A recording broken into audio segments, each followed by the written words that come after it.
If someone had asked me what the quietest sound in the world was, I would have said an empty house. But on that Mother's Day afternoon, I learned silence has a heartbeat. It pulses, it waits, it accuses. My name is Evelyn Marlowe. I'm 70 years old, and that day was the beginning of the end of the life I had lived for far too long. I woke before sunrise with a strange, hopeful excitement fluttering in my chest. I set the table with my best china, the one I only touched on birthdays and Christmas. I polished the old silverware my late husband, Thomas, once saved for months to buy. I prepared roasted herb chicken, the kind my children adored when they were little. The whole house carried the smell of warm spices and buttered potatoes, like a memory trying to return home. I imagined laughter. I imagined stories. I imagined love. By noon, my hope began to sag like the wilting flowers in the vase. By 1 o'clock, the chicken was cooling. By 2, the clock seemed louder than my heartbeat. By 3, I knew they weren't coming. Sienna and Jordan, my only children. Adults now. Busy with life, as they always said. But busy with life didn't stop them from needing something. Usually money. The sun had already started sinking when I heard the door open. They walked in together, smelling of perfume and cologne. Dressed in the clothes you wear when you've spent the day somewhere. Far more exciting than your mother's home. Sienna didn't even notice the untouched table. Jordan didn't acknowledge the dried tear marks under my eyes. They sat down casually, phones in hand, as if I were a checkpoint on their way to somewhere else. "Mama, we need to talk," Sienna said without looking up. "It's urgent," Jordan added. "We're short again. Rent, car payments, everything came at once. We need about $3,000, just for this month." My heart didn't break loudly. It didn't shatter. It simply folded inward, like something that has been bent one too many times. They hadn't come for me. They hadn't even remembered the day. All they saw was the woman they believed would always say yes. But what they didn't know, not yet, was that tucked inside my nightstand was a one-way bus ticket. Already bought. Already waiting. A plan already set in motion. And the Evelyn they depended on no longer existed. But before I could leave everything behind, I needed to know the truth, who they had really become, and what secrets they never thought I would uncover. That night, after Sienna and Jordan left without touching a single plate of the meal I had prepared, I sat alone in the dim light of my living room. The house smelled of cold chicken, rosemary, and disappointment. I stared at the front door long after it had closed behind them, as though expecting it to reopen with an apology that would never come. I didn't sleep. Instead, I replayed every moment, Sienna's rushed tone, Jordan's impatience, the way they avoided meeting my eyes. They had spent the day celebrating elsewhere, then stopped by to collect their dues from the woman who had become nothing more than a safety net.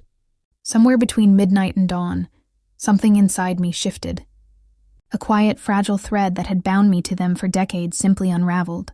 Not from anger, not yet, but from truth. A truth too sharp to ignore.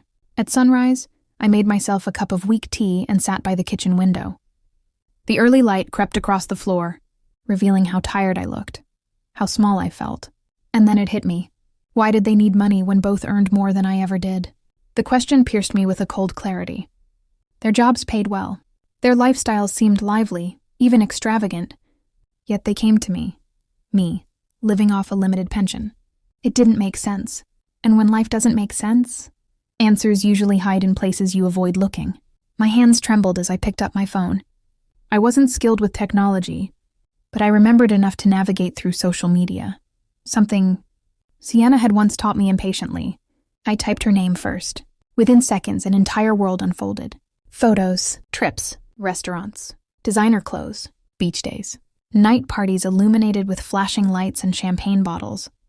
There she was, my daughter, smiling beside friends, holding expensive drinks, wearing outfits she claimed she could never afford.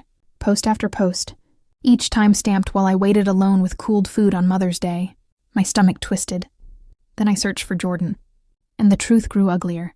Brand new motorcycle photos, concert nights, weekend road trips, bars with neon lights glowing behind him, high-end sneakers, watches, things he told me he could never treat himself to.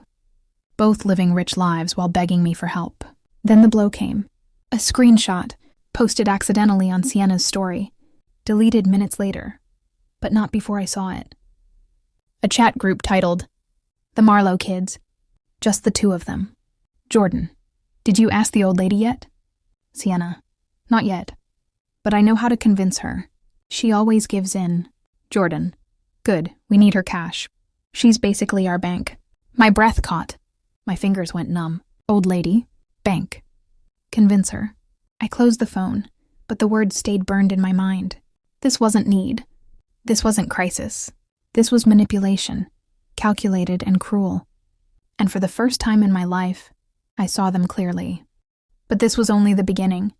What I was about to uncover next would destroy the last pieces of the mother I had been and create the woman I was about to become. I don't know how long I sat on the edge of my bed after reading that chat between Sienna and Jordan. Minutes, perhaps an hour. Time blurred as I held the phone in my trembling hands, staring at words that cut deeper than any insult spoken aloud. The old lady. She'll give in. She's basically our bank. Bank. Not mother. Not Evelyn. Not even human. Just an ATM with a heartbeat. My chest felt hollow, as though something had been scooped out and thrown away. But beneath the ache, something else stirred. Something I had forgotten existed inside me. Resolve. For 70 years, I had bent myself into shapes that suited everyone but me. I had worked until my body begged me to stop. I had stretched my heart thin enough for two ungrateful adults who now mocked me in their private conversations. I realized something that night, something painful but necessary. If I didn't save myself, no one would. I stood, walked to my nightstand, and opened the drawer. The one-way bus ticket lay there quietly, like a promise waiting to be fulfilled. Destination: Harborview Coast, a small seaside town hundreds of miles away. Departure: in just 12 weeks. I hadn't planned to leave so soon. I thought I would need more time, but betrayal accelerates everything. Still, before disappearing from my old life, I needed clarity. I needed to understand how deep the deception went. So I decided to investigate, not out of revenge, but out of a need for truth. If I was going to close the door forever, I wanted to know exactly what I was closing it on. That morning, I called the only person who had stood by me through the years, Maggie Doyle, my old neighbor. Her voice cracked with warmth the moment she answered. Evelyn, oh dear, it's so good to hear from you. Are you all right? No, I wasn't, but I didn't tell her everything. Not yet. Instead, I asked if she could spare some time. She agreed without hesitation. We met at my kitchen table. I poured her tea while telling her small pieces of the truth. How Sienna and Jordan rarely visited. How they always needed money. How I felt I had become invisible. Maggie reached across the table and squeezed my hand. Evie, you've given your whole life to them. When will you give something to yourself? Her words didn't just land. They pierced through every part of my being. Soon, I whispered. I'm planning something. And then, slowly, I told her everything. The secret ticket, my desire to start over, the possibility of never seeing my children again. To my surprise, she didn't try to stop me. Instead, she said, I'm proud of you, truly. But I wasn't finished. Before I could leave, I had to gather proof that my children were not the victims they pretended to be, proof that would soon break my last illusions.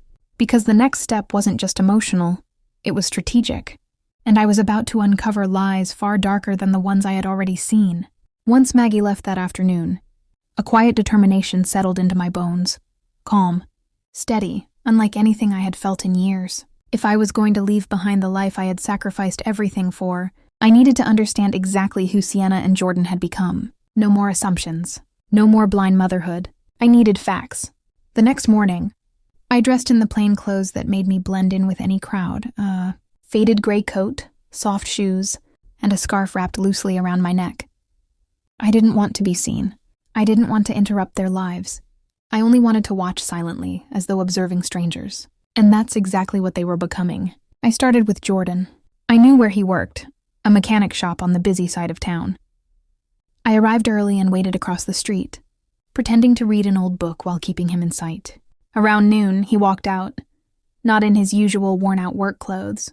Not tired or sweaty, but clean, smiling, and dressed far too nicely for someone struggling financially. Beside him was a young woman, no older than 25, with glossy hair and designer sunglasses. They walked together to a brand-new silver sedan. The same model he had insisted was broken beyond repair. He opened the door for her like a gentleman in the movies. Then they drove off. I followed on the bus, my heart pounding with each turn they made. They arrived at an upscale restaurant, one of those places where a single plate costs more than my entire weekly groceries. I watched as Jordan placed his hand on the woman's back, guiding her through the door. Inside, they ordered wine, laughed, ate, lived freely. I stayed outside the window, invisible to the world I had helped him reach. When they finished, they left in that same shiny car, a car he claimed needed $500 of urgent repairs. My stomach twisted. Still, I wasn't done. Next, I followed Sienna. She left her apartment dressed in clothes. I knew she didn't buy from thrift stores like she always claimed. Her heels clicked against the pavement with confidence. I kept my distance as she entered a boutique, one of those places where dresses hang like artwork. She bought 3 items. I knew how much they cost. I had once walked past that same store and glanced at the tags before quickly backing out. When she exited, laughing with her friend, she talked about a weekend trip she was planning, a trip she had claimed she couldn't afford, a trip she wanted me to fund. But the moment that broke me came later that night. Another screenshot, posted again by accident. Another conversation in the Marlowe kids chat. Sienna, I'm tired of explaining myself to her. Jordan, just tell her it's urgent. She'll fall for it. Sienna, she always does. Poor thing. Jordan, might as well get what we can before she's too old to help. Before she's too old to help. That sentence echoed in my chest until breathing felt difficult. They weren't just careless. They weren't just irresponsible. They were calculating, and I had been funding the very life that pushed me out. But the cruelest truth, the one that would finally shatter, every piece of the old Evelyn was still waiting for me. And it came from a place I least expected. The next morning felt heavier than the last. Every truth I had uncovered clung to me like a second skin, itching, burning, refusing to release me. But the universe wasn't finished, revealing the depth of betrayal that lived inside my own home. Not yet. I walked into the living room to start cleaning, a habit that had kept me sane for decades. I picked up magazines, folded blankets, straightened cushions, anything to quiet the storm in my mind. It was then that I noticed something strange, a small white envelope sticking out from beneath the couch. At first, I assumed it was junk mail or some old bill I had overlooked. But when I pulled it free, I froze. My name wasn't on it, the handwriting wasn't mine, and the sender's address was a law office across the city. My heart thudded painfully. I opened it with shaking hands. Inside was a letter addressed to Jordan Marlowe. As I unfolded it, my breath caught in my throat. Dear Mr. Marlowe, this is a reminder to finalize the documents regarding the ownership transfer. Once your mother's signature is obtained, the property will legally belong to you and your sister. Please ensure she signs the final page without delay. Rowan Pierce, attorney at law. My vision blurred. Ownership transfer. Signatures. No delay. I read it again, slower this time, praying I had misunderstood. But I hadn't. They weren't just using me for money. They were planning to take my house, the only thing I had left, the place where their father and I raised them, the place where every memory lived, the place I thought they still respected, even if they didn't respect me. My hands went cold. Suddenly, puzzle pieces began snapping together, moments I had ignored for months. Jordan casually asking where I kept important documents, Sienna mentioning updating papers for safety. Both of them encouraging me to trust them with my finances. They weren't helping me. They were preparing to erase me. And Mr. Rowan Pierce, the lawyer I trusted for years, was helping them do it. My chest tightened as I sank into the armchair. I felt foolish, naive, used. The betrayal wasn't just emotional. It was legal, calculated, planned. The old Evelyn might have cried. The old Evelyn might have confronted them and begged for honesty. But I wasn't her anymore. As I held that letter, something inside me hardened. They wanted my signature? They would never get it. I folded the letter neatly, placed it back inside the envelope, and tucked it into my nightstand next to the one-way bus ticket. Proof. Fuel. Motivation. And then I realized something chilling. If they were willing to steal my home, what else were they capable of? The answer came the very next day, forcing me to confront a truth darker than betrayal. Danger. The day after discovering the lawyer's letter, I woke with a heaviness in my chest that felt like a warning. The house was too quiet, the air too still. I brewed a cup of tea, but even the familiar scent of chamomile couldn't calm the storm building inside me. By noon, rain had begun tapping against the windows. Soft at first, then louder, like impatient fingers. I wrapped my sweater tighter around myself and settled into my armchair, trying to steady my breathing. I thought I needed time to think. But time wasn't interested in waiting. Around 3 o'clock, I heard the front door handle jiggle, slowly, then harder, then violently. My heart leapt into my throat. No one had knocked. No one had called. No one had said they were coming. I stood up, gripping the edge of the table to steady myself as the lock rattled again. Then I heard Jordan's voice. "Mom, open the door!" His tone wasn't warm. It wasn't even impatient. It was cold, sharp, commanding. I didn't move. He tried the handle again. "Mom, we need to talk now." I forced myself to breathe. "Jordan, it's raining. Why didn't you tell me you were coming? I don't need to make an appointment. To see my own mother." He snapped through the door. "Open it." My hands trembled. Something was wrong, terribly wrong. This wasn't the son I recognized. Or maybe it was. And I had simply refused to see him clearly until now. "I'm not feeling well," I said softly. "Come back tomorrow." Silence. Then a low, frustrated growl. "Mom, just open the door. We need you to sign some papers. It's important." My blood turned to ice. The house. The ownership transfer. He was here for that. I took a step back. "No, Jordan. Not today." His voice changed instantly, from forced calm to simmering rage. "You don't understand what you're doing," he hissed. "Sienna and I talked to Mr. Pierce. This won't wait." A loud bang hit the door, his fist. I gasped. Another bang. Then another. Each harder than the last. "Open it!" he shouted. Tears burned in my eyes, but I didn't let them fall. Instead, I picked up the phone with shaking fingers and dialed the only number I could think of. "Maggie," she answered immediately. "Evie, what's wrong?" "He's trying to get in," I whispered. "Jordan, he's angry. He wants me to sign something." "Don't open the door," she breathed. "I'm coming right now. Don't move." For the first time in years, I felt genuine fear, not sadness. Not disappointment, but fear. And underneath that fear, a frightening realization. My children didn't just want my house. They wanted control. And they were willing to scare me to get it. But the moment Maggie arrived and confronted Jordan herself, everything took a turn. I never could have predicted. Maggie arrived faster than I expected, less than 10 minutes after my trembling call.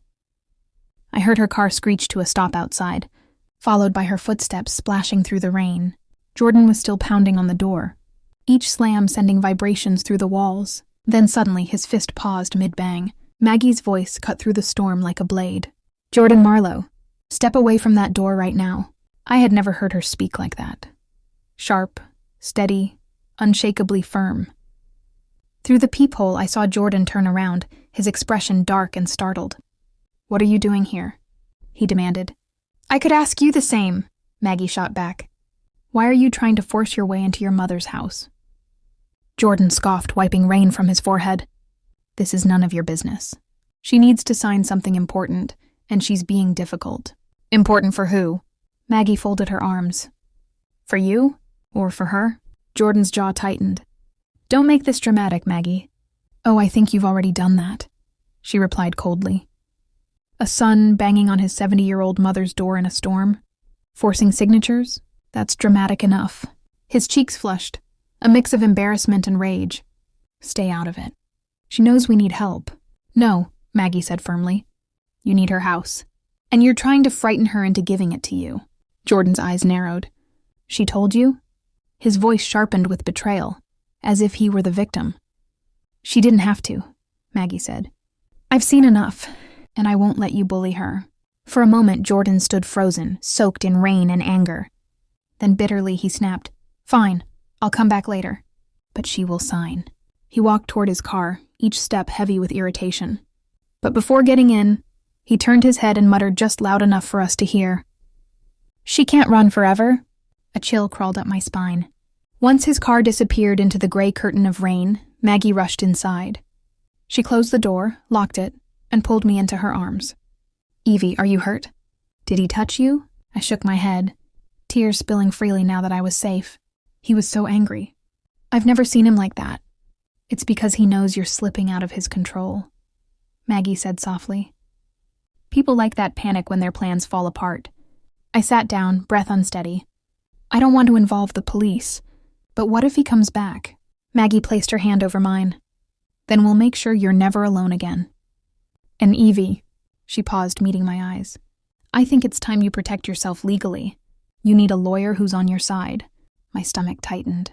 The only lawyer I trusted was the one betraying me. Who? I whispered. Maggie took a deep breath. I know someone good, someone honest. Little did I know. Speaking to that new lawyer would change the entire direction of my escape, because the next conversation I had would reveal a betrayal far deeper and far older than anything my children had done. The morning after Jordan's outburst, I sat at the kitchen table with a cup of tea I could barely hold steady. My hands trembled not from age, but from the memory of his fist hammering against the door. Maggie arrived with a folder tucked under her arm and a firmness in her eyes I had never seen before. She placed the folder on the table between us. Evie, she said gently, before we meet the lawyer, I recommended, there's something you need to know. My stomach tightened. What do you mean? Maggie hesitated. She looked down at her hands, then back at me. I didn't tell you everything yesterday. I didn't want to overwhelm you. But after what happened, you deserve to know the full truth. I swallowed hard. Please, Maggie. Just tell me. She took a deep breath. A few months ago, she began, I saw Sienna and Jordan leaving Mr. Rowan Pierce's office. Together. My heart lurched. What? Why didn't they tell me they were going? Because they weren't going for you, she said softly. They were going for themselves. She opened the folder. Inside were printed screenshots, emails, and notes, things she had quietly collected, fearing this day would come. I knew something wasn't right, Maggie continued. They had been visiting that lawyer far too often. So I asked around. She looked at me with sincere apology. And Evie, Rowan Pierce has been meeting with them for nearly a year. My breath caught. A year? What were they planning? Maggie slid one paper toward me. A summary filed by the lawyer's assistant, obtained quietly by a mutual acquaintance of Maggie's. It stated, Purpose: preparing documentation to transfer ownership of Mrs. Marlowe's assets, including property and savings, to her children, advising clients on obtaining signatures without raising concern. I felt sick. My children weren't acting out of sudden selfishness. This wasn't impulsive. This wasn't desperation. They had been planning my erasure for an entire year. Maggie took my hand gently. Evie, they've been counting on you not asking questions, counting on your trust, counting on your love. My chest tightened painfully. A year of lies, a year of dinners avoided, a year of subtle questions about my documents, my health, my routines. They weren't waiting for me to grow old. They were preparing me to become unnecessary. I stared at the papers, a cold numbness spreading through me. Everything I thought I knew about my own children began to crumble, and beneath the heartbreak, a strange quiet clarity grew. Maggie, I whispered, I need to be sure. I need to understand everything before I leave. She nodded. And that's why we're meeting someone today. A real lawyer. Someone who works for you, not against you. She closed the folder and handed it back to me. Evie, it's time to protect what's yours. I felt myself straighten a little, as if reclaiming pieces of my spine. Yes, I said quietly. I'm ready. But I wasn't ready for what the lawyer would reveal. Because when I walked into that law office, I discovered a betrayal that didn't start with my children. It started with my late husband. Maggie drove me to the law office in silence. The morning sun glowed weakly through the clouds, but everything inside me felt dim and heavy. I clutched the folder she had given me like it was a shield, though I wasn't sure what it could protect me from anymore. The new lawyer's office was nothing like Rowan Pierce's polished, intimidating one. This place felt warm. Soft lights, shelves full of books, a faint smell of old paper and lemon polish. The door opened, and a tall man with kind eyes stepped out. Mrs. Marlowe? He asked. Yes, I said, my voice barely steady. I'm Lewis Grant, please come inside. He led us to his desk and gestured for us to sit. Maggie placed the folder between us, and Lewis opened it carefully, studying the papers with a seriousness that made my stomach twist. When he finally looked up, his expression had changed. Mrs. Marlowe, he said slowly, what your children and Mr. Pierce are attempting is not only unethical, it may be illegal. A cold shiver ran down my spine. They planned this for a whole year. Lewis nodded. They were preparing a legal trap, one that would eventually remove your rights over your own property. My heart ached. How could they do this to me? He hesitated, then said words that nearly knocked the breath out of me. Because this isn't the first time someone tried to take your assets. I stared at him, confused. What do you mean? Lewis opened another file. one I hadn't seen before. Inside were copies of old documents, faded signatures, dates from more than 15 years ago. "These were drawn up by your late husband, Thomas," Lewis said gently. My breath caught. "Thomas, no. He would never—" "Mrs. Marlowe," he interjected softly. "I'm sorry. But he had been working with Mr. Pierce long before your children did." I felt the room tilt slightly. "Your husband," Lewis continued, "consulted Mr. Pierce to move your home and savings into a trust that bypassed you entirely. It was intended to go straight to your children, without your permission." My hands went cold. "No," I whispered. "Thomas loved me. He wouldn't hide something like this." Lewis slid one more paper toward me. "A note in my husband's own handwriting. Pierce, proceed quietly. My wife worries too much about money. No need to alarm her." The words stabbed deeper than any wound my children had caused. He doubted me, dismissed me, planned behind my back. All those years of trust. And he had kept this secret buried until his death. Lewis spoke gently. "Mrs. Marlowe, the transfer never completed. Not fully, but Pierce kept the documents. And your children found them. They tried to finish what he started." I covered my face with trembling hands. Pain from my children was awful. But betrayal from the man I shared a life with, it broke something ancient in me. Maggie placed a hand on my shoulder. "Evie, you're stronger than all of them combined. And now you know the truth." Lewis leaned forward. "You still have control, but you must act quickly." I lowered my hands and felt something shift inside, me like a door locking permanently. "I will," I said. "But first, there's something I have to do." I didn't know then that something would change everything. Because before I could protect myself legally, I needed to face Sienna, and that confrontation would uncover a cruelty. I never imagined my daughter capable of— After leaving Lewis Grant's office, I felt like the ground beneath my feet had shifted.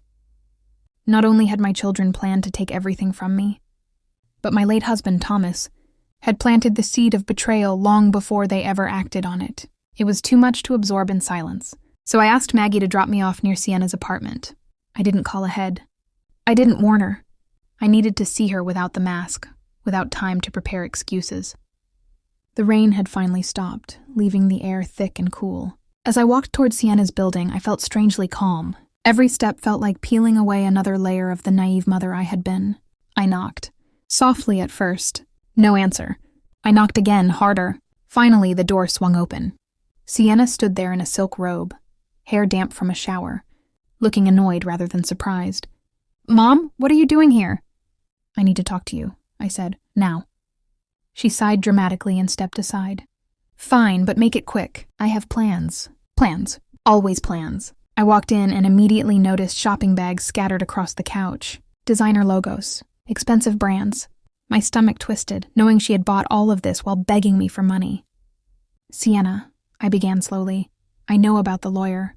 I know about the documents. And I know you and Jordan have been planning to take my house." Her expression didn't soften. It hardened. "So?" she said. I blinked. "So? That's all you have to say?"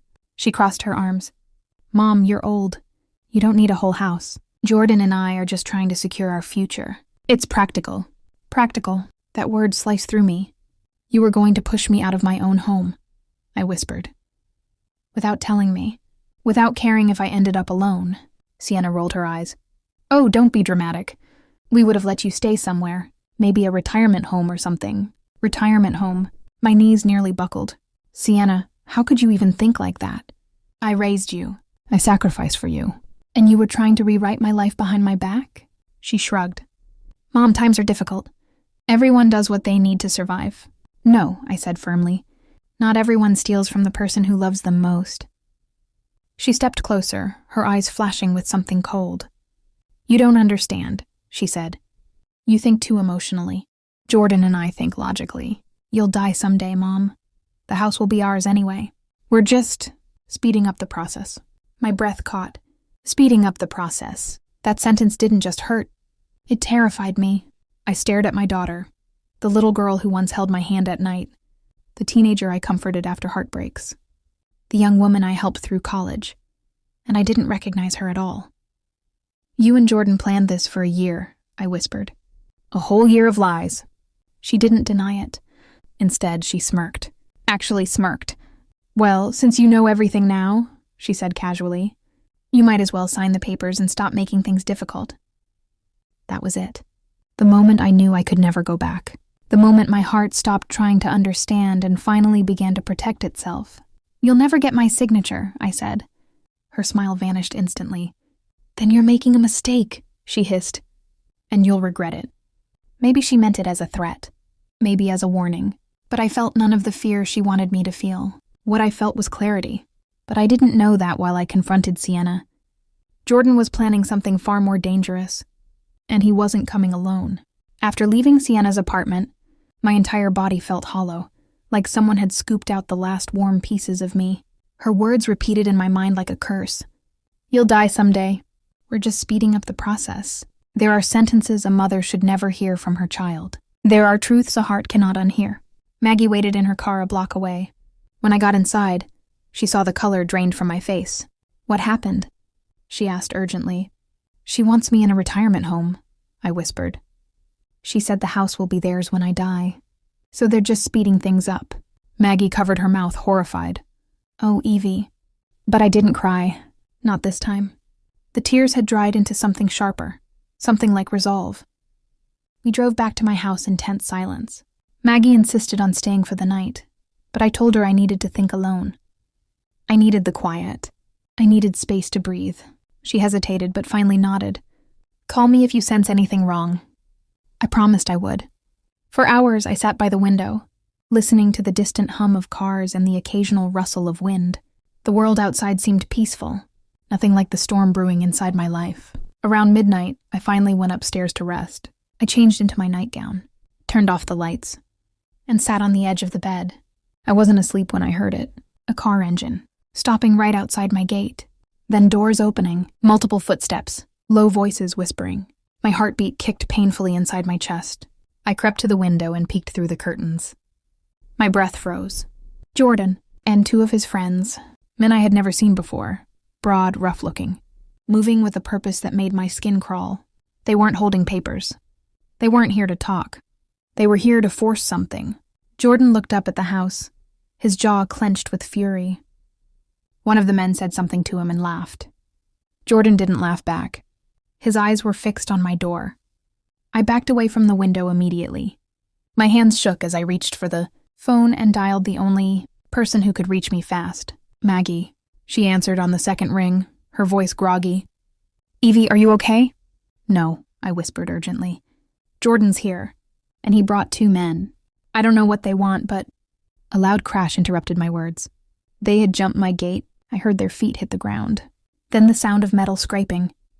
They were trying to break in. Evie, listen to me, Maggie said, fully awake now. Lock your door.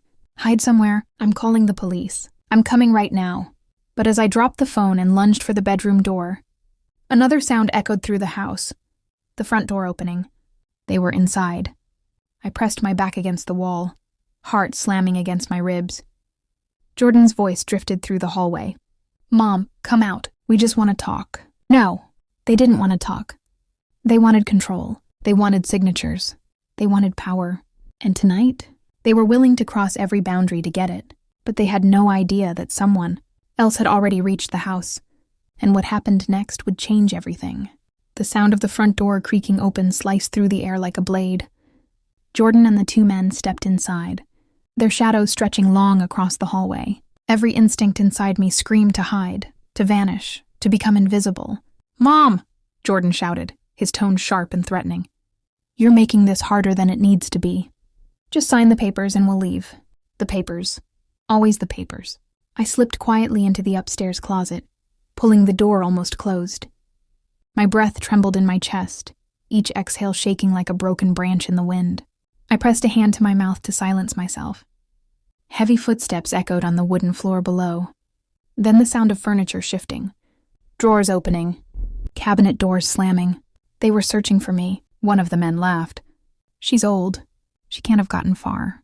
Jordan snapped, Shut up and check upstairs! My heart dropped. Upstairs, where I was.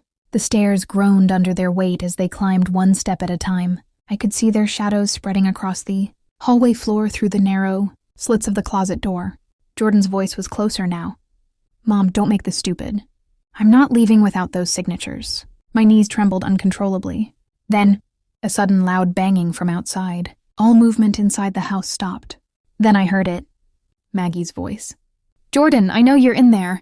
The police are on their way." Hope shot through me like a spark. Jordan cursed under his breath. The men exchanged anxious looks. One whispered, "We've got to get out." "If the cops come," Jordan cut him off. "No, not without the papers." Then louder toward the door. "Stay out of this, Maggie. This is a family issue."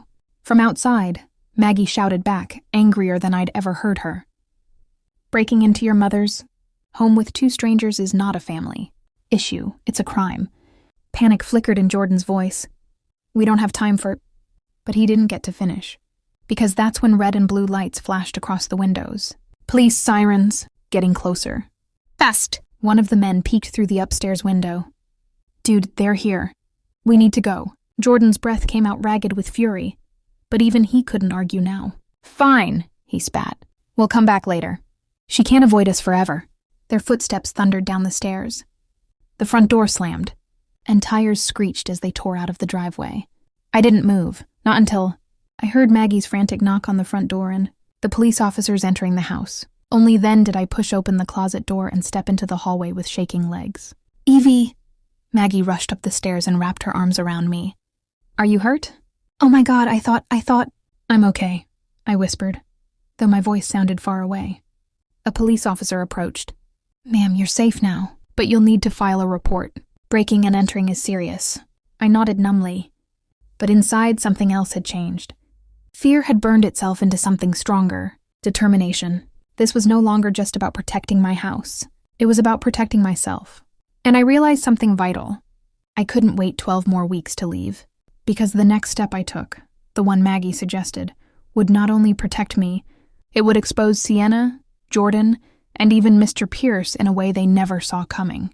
The police stayed for nearly an hour, taking notes, asking questions, and documenting everything.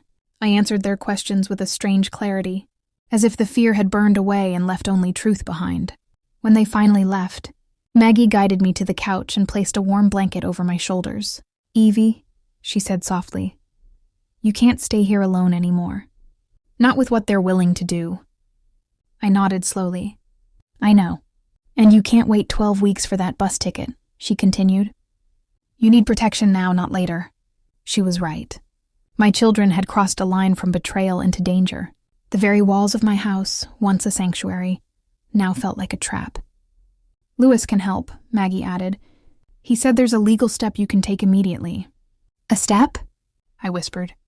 She leaned closer. "You can file a restraining order against Jordan and Sienna." The idea struck me like a bolt of lightning. A restraining order against my own children. My heart twisted painfully, but then I remembered Jordan's fist hitting the door, Sienna's cold smirk, their plan to take my home, their determination to corner me into signing papers. A restraining order wasn't revenge. It was survival. The next morning, Maggie drove me straight to Lewis's office. He greeted us with the same calm professionalism as before. But when he saw my pale face and trembling hands, concern flickered in his eyes. "Maggie told me what happened," he said. "I'm glad you're safe." "Jordan broke into my home," I said quietly. "He brought strangers. They searched for me." "And Sienna?" he asked. "She told me I should just move into a retirement home, because I'll die someday anyway." Lewis exhaled sharply, more emotion than I had seen from him before. "That's enough for immediate legal action," he said firmly. "Let's begin." He drafted the restraining orders with speed and precision. He took down my statement, added police documentation, Maggie's account, and even included the evidence of manipulation, messages, screenshots, the lawyer letter, everything. When he finished, he said something I didn't expect. "Mrs. Marlowe, once this is filed, they cannot come near you again. If they try, they can be arrested on the spot." A strange, trembling relief washed over me. For the first time in months, I felt protected. But Lewis wasn't done. "There's another step we should take," he said. "We need to report Mr. Pierce. His involvement could cost him his license." My breath hitched. "Report him?" "Yes," Lewis said. "And legally we can. With the documents your husband left behind and your children's recent actions, it becomes a case of elder coercion and fraudulent intent." Elder coercion. Fraudulent intent. Words I never imagined would apply to my life. Lewis handed me copies of everything and said, This is not just about defending yourself, it's about making sure they can't hurt you again. Tears rose in my eyes, but they weren't from sadness. They were from strength. "I'm ready," I whispered. But what none of us knew was that reporting Mr. Pierce wouldn't just protect me. It would open the door to a truth buried for decades. Because when the investigation into Mr. Pierce began, something shocking surfaced. Something about Thomas. Something I never expected to learn.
My breath stilled.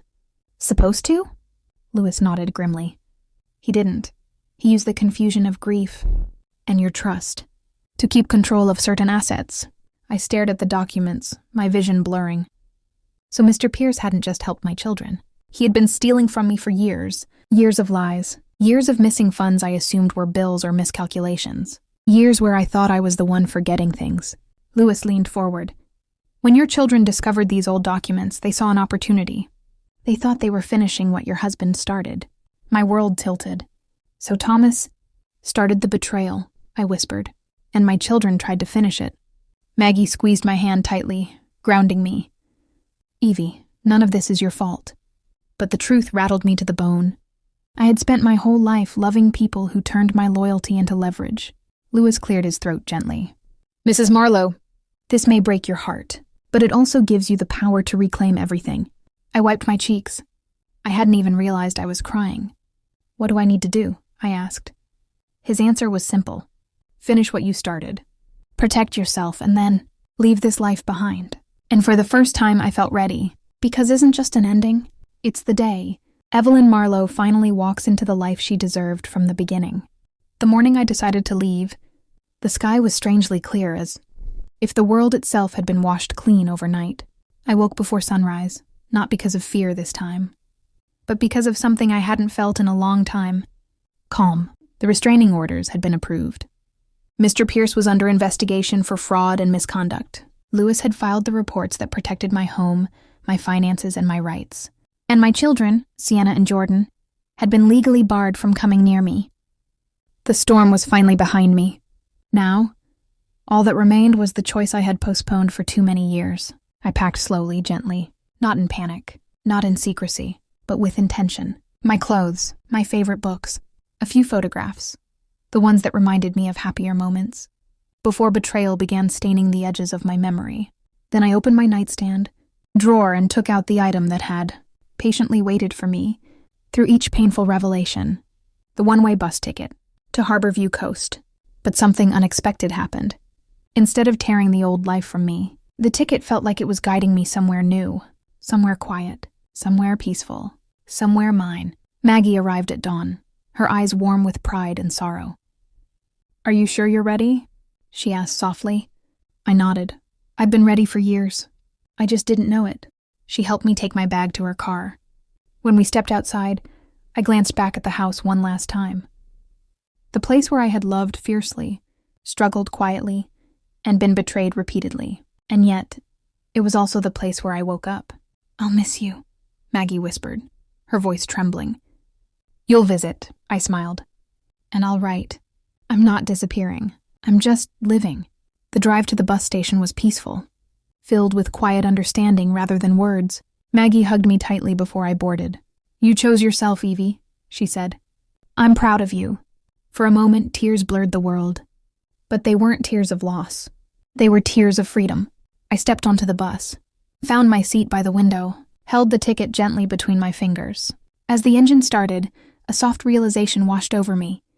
I was no longer running away. I was moving forward. The bus pulled out of the station. Buildings faded, roads stretched into unfamiliar landscapes, and somewhere deep in my chest a new heartbeat began. Not the fearful beat of a mother abandoned, not the fragile beat of a woman betrayed, but the sound of a soul rediscovering itself. I didn't know exactly what waited in Harborview Coast. A small cottage, maybe. A new friend. Warm mornings by the sea. A life where my choices belonged to me. But I knew one thing for certain. For the first time in 70 years, Evelyn Marlowe chose Evelyn Marlowe, and that choice saved her life.